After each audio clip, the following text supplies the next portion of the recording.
City scanning తీసి అమ్మా ఈ అబ్బాయి కిడ్నీ వాపు వచ్చిందమ్మా, పేరు మోసపోయిందమ్మా, ఆపరేషన్ చేయాలమ్మా, ఆపరేషన్ చేయాలంటే మీరు పెద్ద టెస్ట్ చేయించుకొని రావాలమ్మా, గుంటూరు పోయి అన్నారు. గుంటూరు పోయి తీసుకురావాలంటే టెస్ట్ చేయించుకొని రావాలంటే అసలు తల్లి ముందు ధైర్యంగా ఉండాలమ్మా, భయపడకూడదు, ఈ అబ్బాయికి మందులతో తగ్గేది కూడా కాదమ్మా, ఆపరేషన్ చేయాలి, మీరు అసలు భయపడమాకండి అని చెప్పిండ్రు. భయపడమాకండి అంటే మేము టెస్ట్ చేయించుకొని వచ్చిన తర్వాత అన్న దగ్గరికి వచ్చినాం. అన్న దగ్గరికి వచ్చిన తర్వాత సరాసరి మేము ఇంటికి కూడా వాళ్ళ అన్న దగ్గరికే వచ్చి, అన్న ఇట్ట చదువుతారన్న, ఆపరేషన్ చేయాలంటున్నారన్నా, అసలు తల్లి ముందు ధైర్యంగా ఉండాలి అని అంటున్నారన్న అంటే, అన్నలేదు మీరు భయపడమాకండి అమ్మా, మీరు ప్రార్థన చేస్తున్నాగా, మీరు ఇక్కడే ఒక శిరస్తంభం పట్టుకొని ప్రార్థన చేయండి అమ్మా అన్నాడు. అంటే ప్రార్థన చేసినాం. అన్న కూడా మా కొరకు ఆ రోజు తెల్లవాసులు ప్రార్థన చేసిండు.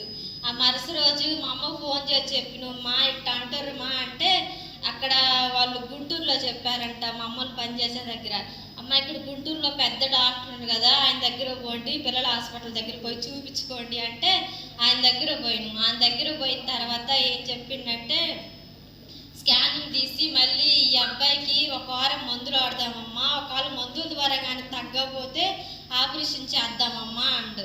ఆపరేషన్ చేద్దామంటే ఒక వారం మందులు ఆడిన తర్వాత ఏం చెప్పిండంటే, మళ్ళీ కిడ్నీ డాక్టర్ దగ్గర పోండి అమ్మా అని చెప్పిండు, పక్కనే ఉన్న హాస్పిటల్కి. కిడ్నీ డాక్టర్ పోతే ఆయన ఏమందంటే, మళ్ళీ ఒక పెద్ద టెస్ట్ చేయాలమ్మా, ఒకవేళ కిడ్నీ ఎంత పని చేస్తుందో ముందు చూడాలమ్మా, ఆ తర్వాత ఆపరేషన్ చెయ్యాలో వద్దో ముందు చెప్దామమ్మా అంటారు. ఆపరేషన్ చేయాలో వద్దా అంటే తర్వాత చేయించుకొని పోయిన తర్వాత ఆమె ఏం చెప్పిందంటే, అమ్మ మీరు భయపడాల్సిన పని లేదమ్మా, అసలు మీరు ఒకవేళ ఇప్పుడు ఆపరేషన్ కూడా మీకు పని లేదమ్మా, మీరు ఒకవేళ ఇప్పుడు ఆపరేషన్ చేయించుకోవాలంటే మీరు తట్టుకోలేరమ్మా, చాలా డబ్బులు అవుతాయి అమ్మా, ఒకవేళ ఆర్కిస్ట్రీ కార్డ్ రెడీ చేసి పెట్టుకోండి అమ్మా అని అంటారు. అంటే మేము సరే మేడం ఆర్కిస్ట్రీ కార్డ్ అన్నీ మేము రెడీ చేసి పెట్టుకుంటాంలే అన్నాం. తర్వాత ఇంకా ఆమె ఏం చెప్పిందంటే, ఇప్పుడు స్కానింగ్ తీసిన తర్వాత నార్మల్ రిపోర్ట్లే వచ్చినాయి అమ్మా, మీకు భయపడాల్సిన పనే లేదమ్మా అని మా అబ్బాయికి అసలు ట్యాబ్లెట్లు కూడా ఇవ్వలేదు. మా అబ్బాయికి స్కూల్కి కూడా పోతుండే.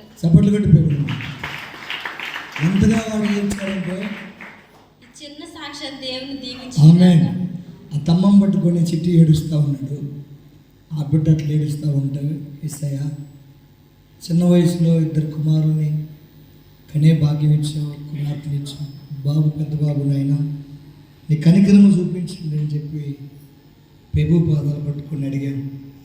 పెద్ద ఆపరేషన్ అది, మామూలు విషయం కాదు. కిడ్నీ ఆపరేషన్ అంటే చెప్పేది కాదు, లక్షలతో కూడిన పని. అయ్యా పేదోరయ్యా కనికరం చూపించని ప్రార్థన చేశాం.